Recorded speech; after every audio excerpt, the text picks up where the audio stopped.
let's talk a little bit about the topics around PALWORLD, what's going on with the game and such, because I feel like we have to address it a little bit. And we're starting out by showing you the roadmap for the game, actually, where what they want to do, and this is kind of promising. We do have the roadmap here, PALWORLD, very nice. That's the early access roadmap. Of course, they want to address critical issues in the near future. The world they may experience rollbacks. Well, okay, there you go. So we also get like wipes during early access, which I think that something that you could have expected, having wipes in this kind of game, in this kind of early access. Loading screens may persist when trying to load into worlds. This is also something that some people experience, right? But the things that will come in the future, I like this picture. This picture is great. Things that are coming into the future. PvP, really cool. Raid bosses and PAL Arena, both are endgame content things, if you ask me. So having like the strongest pals that you can find, making them better, and then have like epic fights where your pals will fight out who is the best pal around here. Really cool. Steam and Xbox crossplay, of course, on one of the most popular platforms, leaving PlayStation behind a little bit. But this is something that PALWORLD right now already promises that Nintendo has never done before. And of course, they want to sell their hardware.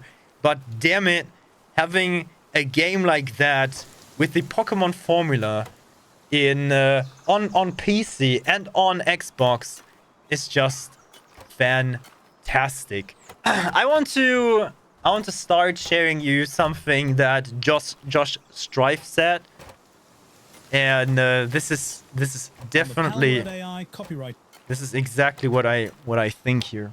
Very important. On the PALWORLD AI copyright issues, a thread. It is vital to remember the vast majority of gamers simply do not care about the behind-the-scenes issues of games. They're not on Reddit. They're not in Discord groups. They're not reading forums. They're not even reading tweets. That is so true. Like how many million people? 1.8 million people are playing this game, or was the peak of people playing this game. And how many did we see like on Twitch in like the highest times? I think 600,000 or something were on Twitch. So there is already a lot of people interested in it and trying to watch it on Twitch first. But I do think most of the people just saw that game, saw that this is interesting, and gave it a try, especially on Game Pass. Like, I'm talking 1.8 million on Steam. This is not even counting the people like me playing on Game Pass. Those are not even in those numbers. So there is a massive amount of players which have never even... I mean, they could think that I'm dying. They could think that I'm dying. They could think that this is actually an issue with oh, wait for a second. They could think that this is actually an issue with Pokemon, of course, but they see the game, they see how it plays, and they're just here for a good game that is releasing in early access in a state that you can actually play with more than 120 FPS on your device that you already got at home, like your PC or your Xbox, without the need of buying a freaking Switch or anything else. So when games do things which make gamers mad, remember, while the passionate discussion may look like the majority of the online discourse, even dominating the gaming news, it's still a tiny, tiny fraction of the overall player base. Not so tiny, I would say, for PALWORLD, because, like, I think a million people, probably a million people that have at least watched a little bit on Twitch during the first few days is not like a tiny, tiny fraction in this regard. But it is still a fraction of the overall player base. Any game. The same way people boycotted the Harry Potter game, and it went on to sell millions and top charts. The same way no one admits to buying FIFA. By the way, the Harry Potter game is one of the very few games that has outperformed Call of Duty in the last 10 years or so. There were only 3 games that have outperformed Call of Duty. Harry Potter was one of them in total sales in a year. Yet the Ultimate Team makes more money than almost any other game. So when games news, especially negative news, comes out, and you wonder why the game is still selling well, or still being enjoyed, despite all this stuff you think people should know or care about, it's an unfortunate but true fact that most people simply do not care. That is true. And I can speak for myself. I also do not care. I have played the popular games, the Pokemon games. I do have the last Pokemon game I played was Arceus on Switch, and I haven't even played Arceus as long as I played PALWORLD already after a few days. And I think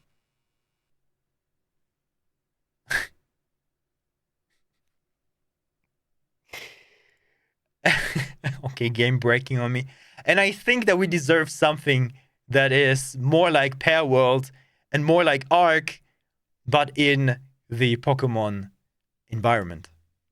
If the gameplay is fun, people will buy it and play it, then finish playing it and move on. The majority won't give a single thought to the politics, ethics, moral or immoral design choices, even the dev's personal history. In the land of popular gaming, gameplay alone emotional damage. Thank you for going into in here. Mute the alerts. Thank you. Yeah, gameplay alone is king. Like with the Harry Potter game, which, like I said, outperformed Call of Duty by a lot, and now PALWORLD is outperforming even freaking Counter-Strike on Steam charts, which is freaking amazing. And here we got the next one from Upper Echelon, talking about the other stuff. By the way, if you wanna see the Just Strife thing for yourself, there's it in chat. And before we move on with this here, one thing that I want to share from Emmett Shear. Maybe some of you know him still. He is like the former CEO of Twitch. And he has got something interesting to say, not related to PALWORLD or not related to anything in the gaming world, but running a major gaming site. He's saying something like that. Once again, haters do the best marketing. This is something about cruise ships. I don't care. But that the former CEO of Twitch says, once again, haters do the best marketing. That is already telling a lot about the gaming industry and how probably also something like Twitch was running at some point. Just want to keep it there. PALWORLD, the same. We have a lot of haters running around at the moment, and they spark interest for the game because they say, how can you do this to Pokemon? And people are like, wait, Pokemon? There's actually a contender? Why are so many people talking about that? I want to try it. Right? And so, let's go with Upper Echelon for this one. All right. For anyone who follows the world of video games, even passively, I might add, the number one thing you've been hearing about recently is budget Pokemon, also known as PALWORLD. Budget Pokemon. Actually, to be completely honest, it's quite possible you haven't heard of this game, but let me put this in perspective. Okay, he talks a little bit about what the game is. And I kind of get why it's finding success. Sure, I'll probably review it, and if I were to pump out information videos on it and do guides for the game, I'd probably make tens of thousands of dollars a month for the next year, which is tempting. But today, I want to talk about why the game is not just the most popular release in history, but also dragged down by controversy and outrage at every single turn. There's a number of complaints, but I'll try to put them in order. The first and largest one, in my opinion, is that PALWORLD was allegedly created with the help of generative AI programs. Some people say the game itself was made that way. Others claim just the creatures were, but what's really going on?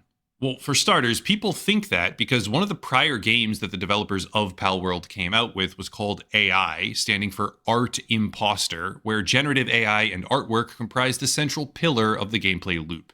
That obviously raises some eyebrows, but then people started to showcase how the CEO of Pocket Pair was an AI enthusiast of sorts. They dug through his tweet history, found some really odd statements about generative artwork, such as this one about how passing something through an AI filter might resolve the issue of copyright, go figure. But the thing that really made my eyebrows raise was this. There's a blog post from shortly before the game's initial launch bragging about how there are 100 monsters in the game, but it also talks about how basically all of the characters were designed by a single graduate student who the company hired off of Twitter. Now, that's obviously non-conclusive, but a company that was struggling to do even basic design elements before this, managing to produce the scale of content that they have, is raising questions. Still. True, yeah, but we'll get into detail a little bit more. And there is a part where I really want to dig in, which PALWORLD, of course, does, especially with those pals that, I mean, at some point, imagination can just go that far, you know, but keep that in mind. I want to be crystal clear about this. There is no current definitive proof that the company has utilized generative AI. There's a horde of people speculating about it on social media, but they really just do not know right now. At the moment, people say a lot that the concepts were done by AI and that the actual then designing was done in other programs like Blender or whatsoever. But the concept work is already a lot. I mean, I think games like Pokemon, Digimon, whatsoever, everything that has got a lot of creatures puts a lot of work into the conceptual state and what those things can do and whatsoever. But I mean, there is only so much you can do, like throwing something into an AI and say, give me like an idea, and then building that thing in 3D, giving it abilities, figuring out what they can do, how they work, how they walk and work, and stuff like that. So it's still just one single step, and I think, I don't know, I would like to be very cautious about throwing everything into the AI bucket with this. And personally, I think it's a very important line. Not many people care about that line, obviously. If the game is fun, they'll play it. But I think it is an important line in reality to a degree because it would showcase a new leap in AI usage for video games. See, it's a very tricky topic because when you talk about AI in video games, you're talking about things like procedural generation, which have been used in games with varying degrees of success for many, many years. AI enhancing those kinds of tools, that seems great, really. But AI replacing creative jobs in the conceptual department, that's not so good. Anyway, that's a topic for a different video because according to GDC survey data, 31% of all game developers are now using generative tools, AI tools that is. 18% say their colleagues do, and 15% say they're interested in doing so. That's a rapidly growing majority, by the way. Which is in total, by the way, he doesn't say that, but it's 65% in total. So that's crazy. That is either actively using it or wanting to use it. I've actually got an entire dedicated video, I'll link it down below in the description for those interested, on why copyright itself may be the Achilles heel for generative AI programs, featuring the Midjourney lawsuit, artist scraping lists, etc. So it really is a developing situation with a bunch of heavy-hitting players involved, all of whom have a lot of money and a vested interest in the outcome. And by the way, if you didn't know, like there's actually a statement, I don't know 100%, but there's like a limitation in games or for games that come to Steam regarding AI. So the AI use in games, there's like some kind of limitation that developers need to look out for when they're releasing games on Steam. That was the first hurdle for budget Pokemon, but now the discourse has shifted to plagiarism. This part's kind of tricky. See, there are a metric shit ton of people weighing in now, doing side-by-side comparisons, looking at the shapes, the polygons, the 3D models, everything. It's a hornet's nest because there is a very large group of people that are now deeply upset because they believe that PALWORLD stole designs from Nintendo. By the way, a lot of those people, let's just call them very aligned to what Nintendo thinks and wants people to think. They are very aligned with Nintendo, okay? There are other words for those people, but I just say they are very aligned. And I'm not really here to take sides today, I don't think, but some of the similarities are... I mean, just look at that, okay? A sheep is a sheep. A sheep is a freaking sheep. How do you build a sheep? The easiest way in Blender, I think, you start with a ball, and then you make it a furry ball. That's a sheep, all right? The other sheep here, I think that thing has got 4 legs. Well, the other sheep, guess what? Has only 2 legs and has got 2 arms. The Pokemon does not have arms. So that's already a major difference, in my opinion. And then things like foxes. Rather striking. Foxes look like foxes. Wolves look like wolves. The thing, you know, there are real life animals that when you want to make them cute and you want to make them round and like fluffy, there is a limitation to how much you can change the actual animal so that it still looks like that animal, but it's round and fluffy and like colorful. You know, you can just use different colors, for example, but very heated, by the way. Senior artists at other development firms, like Naughty Dog, for example, saying things such as, I don't have any proof, but my gut tells me they are cheating somehow. And of course, the CEO of that game said that Pokemon is one of his most influential games he ever played, and his one of the favorite games that he ever played. So he's like basically a fan of the franchise, and I don't think that he actually wants to hurt them, but probably get his share and also make like a better version of what he was dreaming of could be from the Pokemon franchise. Look, how good the game could be. Just fanning the flames of outrage over these rip-off Pokemon. And I really can't sit here and tell you, yeah, those models got copy-pasted and then changed, or those models got traced, or no, they're similar but not the same. They plagiarize animals. It will be even better. 3D modeling. Wait for it. I have some experience, but not enough to be an authoritative expert. That being said, there are so many different similarities in theme, detail, structure, and archetype. It's obvious that the game intended to capture the same audience as Pokemon and give them something super familiar. It's intentional.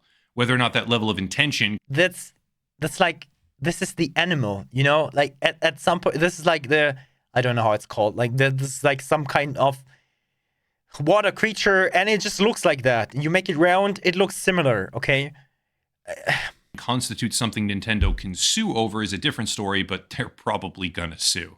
I say that because Nintendo have already started nuking the Pokemon-themed mods for PALWorld, and the former head of legal for Pokemon. That was plain dumb. Like, from the modders, I know why they did it, but that's like, doing a mod for this game with plain, like, one-to-one replacing all those things with Pokemon, that was just dumb. If you know Nintendo, they're coming for you. Oh my. Pokemon Dan McGowan, speaking to GameFile, has already said, quote, "This looks like the usual rip-off nonsense that I would see 1,000 times a year when I was chief legal officer of Pokemon. I'm just surprised it got this far." Rip-off nonsense. He actually says that a game that is outperforming in player numbers, Counter-Strike, is rip-off nonsense. You see on how big of a pedestal Nintendo is standing themselves. They think they're untouchable. They think they still do the best thing that is actually possible. And they don't.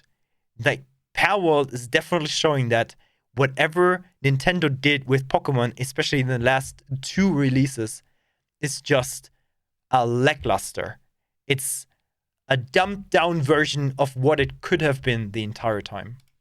End quote.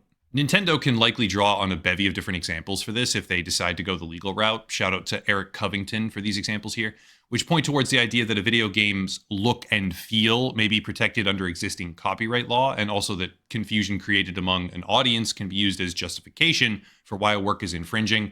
There's a couple different cases that might set a precedent, but that's, again, a bit of a tangent. Now, the degree to which PALWorld falls into those categories will probably get litigated through the court system. That's just the honest-to-God truth. Or settled in some high-pressure back room between a bunch of powerful people. Probably. Or, some high-paid... Well, I can see that probably in the end, PALWORLD will lose a lot of profit because they will need to pay Nintendo maybe a good chunk. If they don't, congratulations, but lawyers. I honestly can't be they sure. do that in the The US. monumental success of PALWORLD and its crazy. undeniable similarities make it a prime They do target that for in Nintendo, Japan. who is also I don't know. historically I know how Japan kind of works. sue happy. Here's the thing. Obviously, none of this matters when it comes to selling power. The game Exactly. is flying off the proverbial shelves, if you will, which means Exactly. that there are resources being generated that could be used to turn this product into an actual behemoth of a franchise or a piece of IP. Pokemon and Digimon have been feuding for decades, so what's to stop this one from becoming yet another titan of the weird-looking little creatures you catch video game scene? Probably nothing. The CEO of Pocket Pair obviously has responded to all of this, saying that the game has passed legal reviews and that they take it all very seriously, etc., etc. But this is the same person who is saying he cares less about originality and cares more about being popular. Speaking to Wired Japan, CEO Takuro Mizobi said, quote, "I've always loved Nintendo games, and that hasn't changed. I deeply respect him. However, when it comes to making games, Nintendo has a strong philosophy of creating new and unique games with high quality, and this was questioned at the Nintendo Game Seminar. On the other hand, I have a deep-rooted desire for my work to be enjoyed by as many people as possible, and to that end, if there are..." Nintendo has a strong philosophy. Like just read it once again, like in slow. Nintendo has a strong philosophy of creating new and unique games with high quality. And this was questioned at the Nintendo Game Seminar because high quality. Have you seen the 10 FPS Pokemon that they release on Switch? It's like it's game breaking and everything. Well, I have not seen like high quality there. And also new and unique. Oh boy. It took them how many? 30 years to make like a 3D open world Pokemon? 30 years, while there is like games like Fortnite already out for I don't know how long now. 5 years. And showing how you could build such a world. And even giving you like the tools and everything. But Nintendo would like to have rather their own thing, doing their own thing in their own little basement, and releasing games that people will buy and complain massively about. But Nintendo knows they will buy them anyway, and they don't care.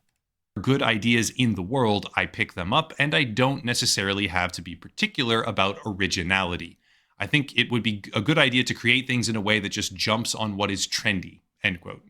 Combine that with prior statements on social media about how he quite literally can no longer tell which ones are Pokemon and which ones are AI-generated versions of Pokemon, while showcasing examples of Pokemon-esque replications. That's a pretty compelling set of dots to connect if you're a lawyer trying to argue that the wildly popular new pet-catching game stole concepts from your wildly popular pet-catching game.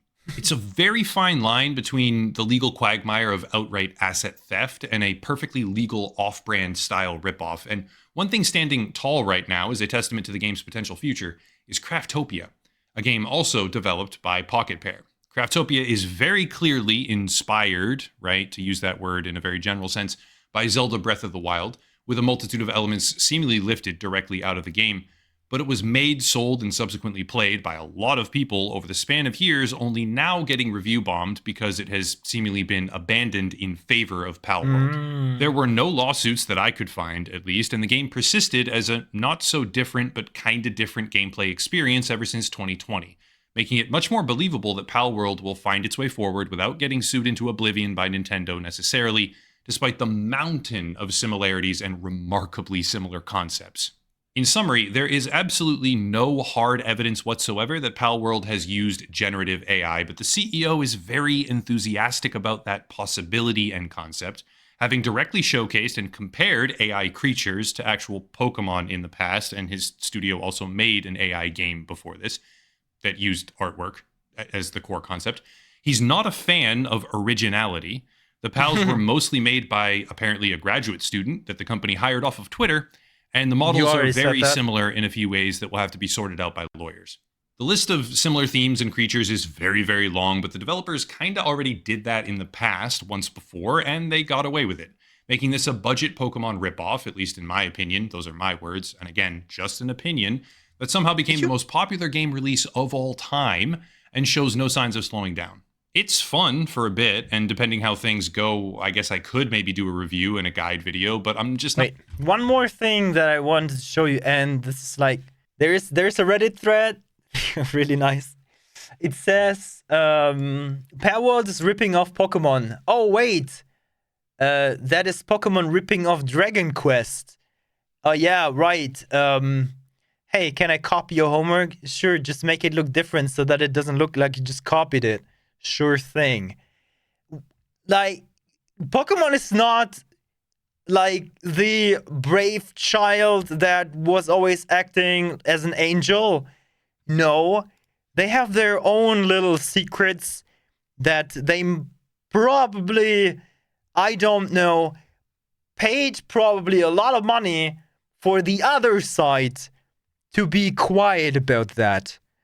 Because their IP is just so much more popular than the other IP. Of course, because the right side is way more dumbed down, easier, cuter than the left side. Just as a throw-in, you know, but there's this one statement I want to come back, which everything, well, condenses down to, and this is still amateur saying, once again, haters do the best marketing. And I think this is what's happening at the moment with PALWORLD, that spikes absolutely the popularity of the game by going this hard right now in the Steam charts. Just one more time. At the moment, even we just breaking the record. Right now, playing an hour ago, we reached another peak of 1.85 million players. This is just, this is actually just right now beaten the all-time peak again on Steam charts. How crazy.